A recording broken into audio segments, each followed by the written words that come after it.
Welcome to Sweet Life Beat Life. We hope this video helps. You start by preparing the PC and controller. Plug a high-quality USB cable or enable Bluetooth, then put the controller into pairing mode.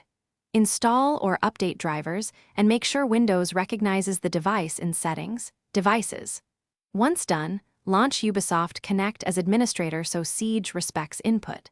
This reduces conflicts and allows Steam or DS4 Windows to take control. Also, disable any extra gamepad wrappers before continuing. It prevents duplicate inputs and keeps mapping predictable. Next, configure input mapping so Siege interprets the controller correctly. If you use Steam Big Picture, add Siege and enable PlayStation or Xbox configuration support. Otherwise, run DS4 Windows to create a dedicated profile.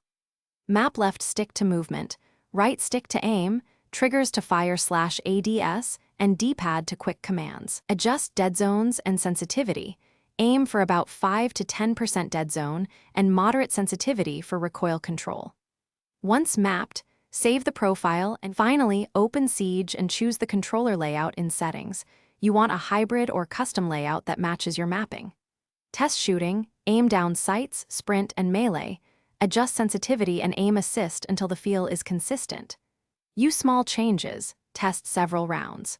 If the controller is not recognized, repair the device, restart Steam and Ubisoft Connect, or toggle Steam input per game. That single troubleshooting tip. Restart the launchers after repairing, fixes most detection and input conflicts quickly. Thanks for watching. Consider subscribing if we helped you.